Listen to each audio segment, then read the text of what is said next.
ګرانو مینوالو، زموږ سلامونه او نیکې هیلې ومنئ. نن موږ له تاسو سره یو تاریخي موضوع شریکوو. هغه ده په 2006 کال په دسمبر کې لرغونپوهانو د ایران په جنوب ختیځ کې د برنټ ښار په لرغوني ځای کې یو مهم کشف وکړ.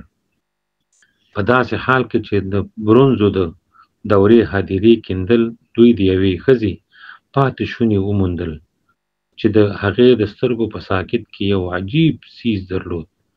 دا څیز د نړۍ تر ټولو پخوانۍ مصنوعي سترګې وګرځېدې چې شاوخوا 4800 کاله پخوانۍ ده.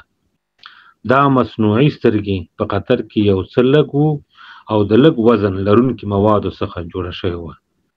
شاید د بټومین پر بنسټ ټیسټ د سرو زرو په پتلي طبقه پوښل شوې وه. سترګې د سرو زرو نقاشي شوي ایرس او ریډیل کرښې درلودې او په اړخونو کې کوچنی سوری درلودل چې له لارې به یې د سرو زرو تار په واسطه ساتل کېده.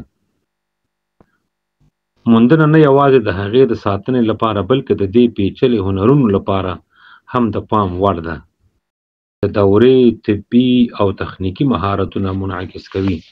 د دې عالي ډیزاین دا په ګوته کوي چې ښځه شاید د لوړ رتبه وه، لکه یو لوی یا پادري کشف د سوخته ښار د اوسیدونکو اختراع په ګوته کوي، کوم چې د خپلو لومړنیو لیکنو نوښت لرونکي ښار پلان جوړونې او ځانګړي کلتور لپاره پیژندل شوی وه.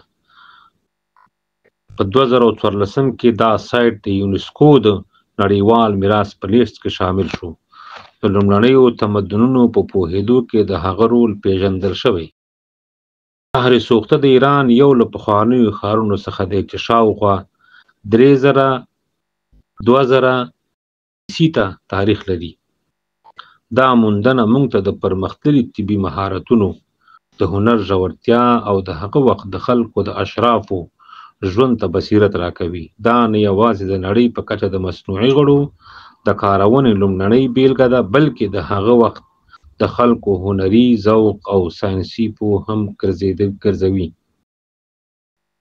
نو ګرانو مینوالو، که چېرته دا متن مو خوښ شو له دوستانو سره یې که شریک کړئ نو منندویه به مو یاستو.